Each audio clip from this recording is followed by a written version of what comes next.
the atrocities that are being committed in our names as Jewish people. Well, you said earlier, never again, but never again means for everyone. So again, why isn't that message landing within the community?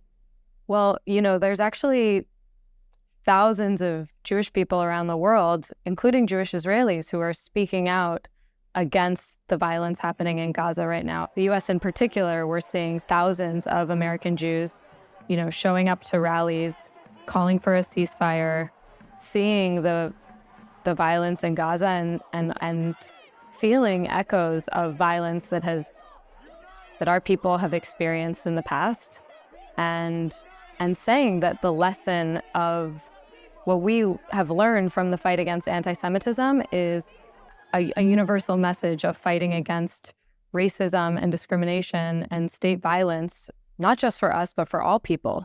Those are lessons that hit very close to home. And I think that message is being heard. I have a lot of Jewish friends who have said things to the effect of these messages were drilled into us as kids, and now we are taking those lessons to heart and speaking about them actually consistently with what we were taught as kids. And of course, for some people in our community, that is unacceptable, because for some people in the Jewish community, the lesson of the Holocaust is never again only for us, and it's a free pass to not have to be concerned about violence against other people. And specifically, it's a free pass to turn away from the violence of the Israeli state. Well, you're obviously very passionate about your community, your faith. You've been called a self-hating Jew. How do you feel about that when someone says that about you?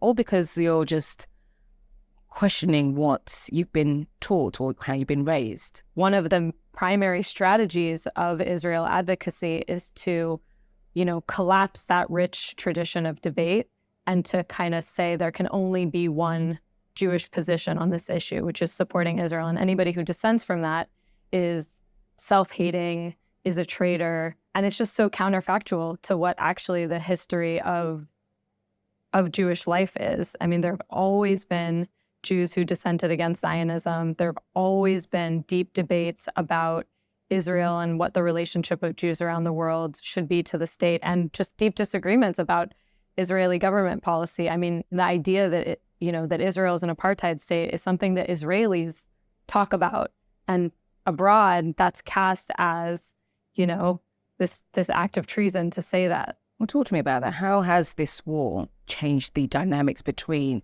the Zionists and anti-Zionists in the Jewish community? Look, I mean, the first thing is that it's absolutely it's a deeply terrifying, shattering moment. Most people I know are 1 or 2 degrees away from somebody who was affected by the horrors of October 7th. So it's personal, it's close to home.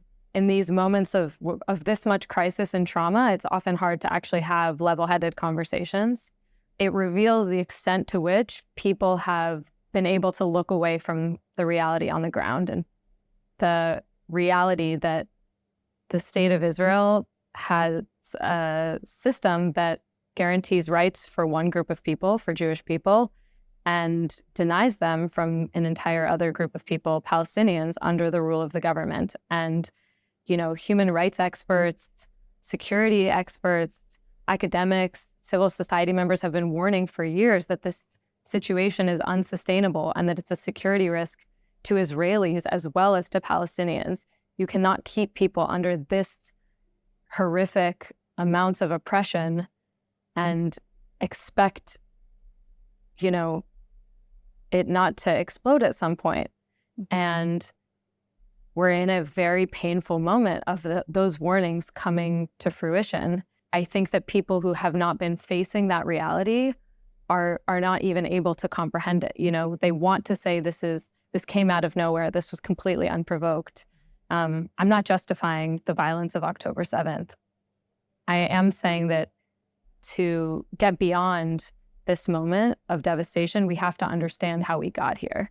You still have friends on the ground in Israel, obviously without, saying their names or revealing their identities. What have they been saying to you about the current situation? They feel completely abandoned by a government that is prioritizing this war of death and destruction in Gaza over the safety and well-being of its own citizens. And, a lot of my friends, a lot of my Israeli friends are activists. They're terrified to speak out. The very small protests for a ceasefire, small but growing protests for a ceasefire, the people who go out and call for a ceasefire, they are risking their own safety. There's lots of Israeli activists and Palestinian citizens of Israel who are targeted from within.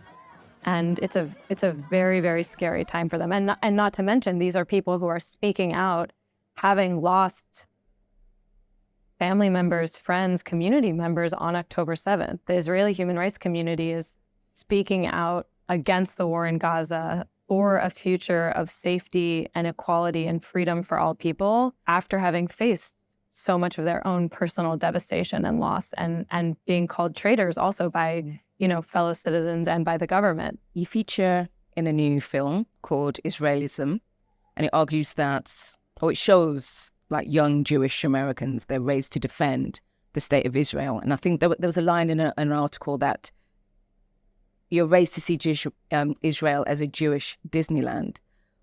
Did anyone tell you not to take part in this film? Or advise you not to do this? Because this was filmed before October the 7th as well. I could say that I was raised to see Israel as this abstract place. I mean, I got to know the place and the people there, but there's a way in which also, my connection to the place was about my own identity as a Jewish person and disconnected from the reality of what that project actually meant for the real people who live it. I think this is such an important conversation to have right now because it's not just an American Jewish conversation, it's also very much the American conversation, which completely erases Palestinians from the story.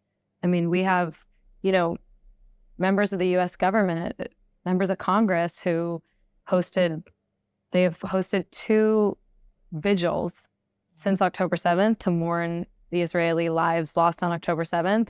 They have yet to hold a vigil to mourn Palestinians when the death toll is, just rising by the minute. I mean, it's obscene. And I think the refusal to see Palestinian humanity and reality is part of why our politics are so skewed on this issue.